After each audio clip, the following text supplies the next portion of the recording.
Ito po yung ano, yan, yung electric fan ginagamit namin, biglang tumigil. Ito, tuturo ko sa inyo kung paano, paandarin ulit. Yan o. So yan, buksan nyo, tapos sasaksak natin, tapos papaikutin natin sa kamay kung mahigpit siya, umikot ngayon, mahigpit. So, try nating paluwagin, tapos sasaksak natin ulit. Yan. So, saksak natin, naandar yan, ha? Naandar naman siya.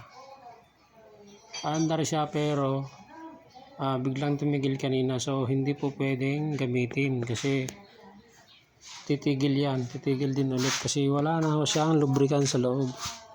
So, ang kailangan natin, yan, kailangan natin baklasin lahat yung mga screen, mga LEC, ganyan po. Ingatan nyo na lang po, tingnan nyo na lang, picturean nyo na lang kung ano yung dating position. Yan, nilabas ko na, so para makita nyo sa liwanag.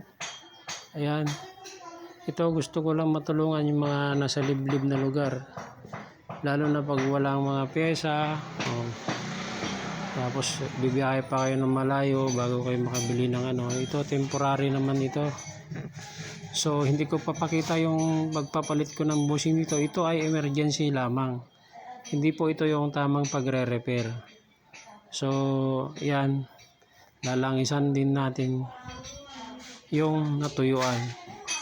So bago nyo kailangan baklasin nyo lahat yan. Yung tignan nyo mga binabaklas ko muna, mga yung likod ng tanggalin natin yung plastic part dun sa aluminum gearbox. So kasi tinatanggal ko yan para ma-access natin yung lagayan ng langis. So kung nasisilip nyo yung may mga gap na 4mm, kung wala naman 1mm lang yung gap na yung sa likod, nasisilip nyo yung may shafting, so kailangan yung luwagan yung 4 na tornilyo. Ganun po yun. Tapos yan, pag nasilip nyo na yung huwag nyo tatanggalin yung 4 na tornilyo. Ito hindi ko tinanggal yung 4 na tornilyo kasi ako yung gumawa dito dati, naglaan talaga ako ng lagayan ng langis.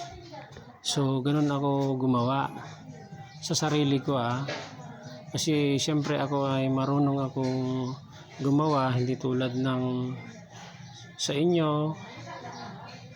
Siyempre mga puro bago yung binibili nyo. Yan, yung mga stock kasi na galing sa 1mm lang yung difference, yung gap dun sa bushing saka spacer. Ayan, pilitin yung yan. Kanina hindi ko mahugot yung paloob palabas yung shafting, hindi ko masilip yung yung sa kabila. Kailangan ko kasi yan mapaglaro ko ng kahit 4mm yan, na sisilip ko na palikod pata. Yan, kailangan na paglaro mo yan. Sinungkit ko siya na screw para mag-adjust palikod yung shafting. Yung dulo ng shafting dinulak ko sa likod para ma-access ng langis. Ganyan po maglangis. Hanggat hindi mo natatamaan yung shafting bushing, hindi po yan maayos. Hindi nyo po malalangisan yung tamang langis, yung tamang pyesa na langisan. Hindi po talaga gagana yan kahit langis-langisan nyo. Ganyan. So kailangan talaga ma-access nyo talaga. O kahit matagal kayong maglangis, yan, laro-laruin nyo, lagyan nyo langis, lagyan nyo grasa, basta dumulas, basta mapanatili yung langis dun sa loob, kasi hindi naman yun bago wala tayo sa factory. Yan, para ganyan lang ang gawin nyo. Yan. So ganyan lang ang ginagawa ko pag may natutuyuan na langis dito sa bahay. Si sarili ko naman alam ko kung nagtatagal.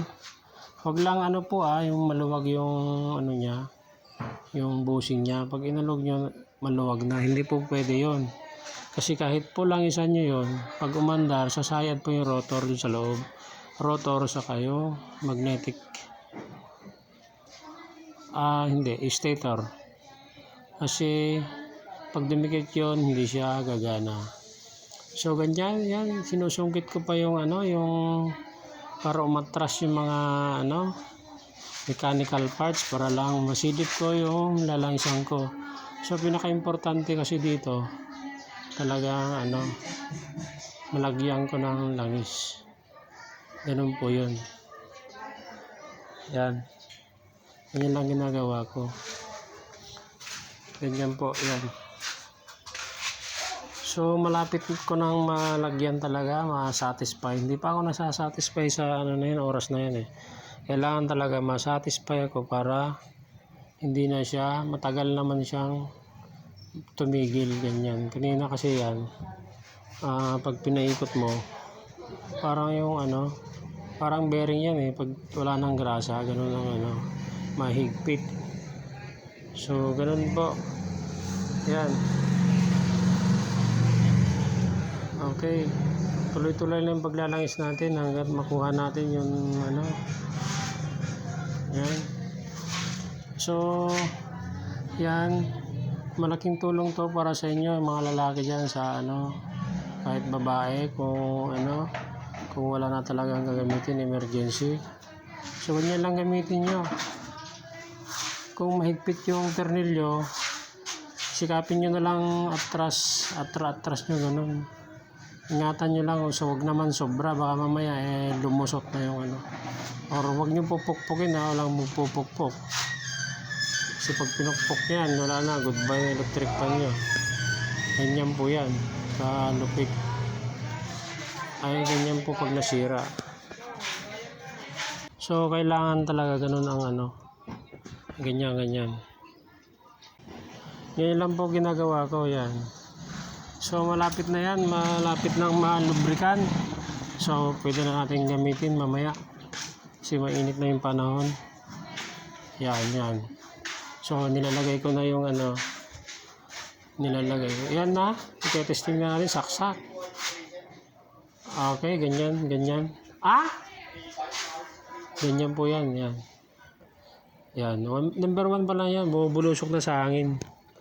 Ayan yan yung ginagawa ko. Sa akin yan pero sa ibang yan.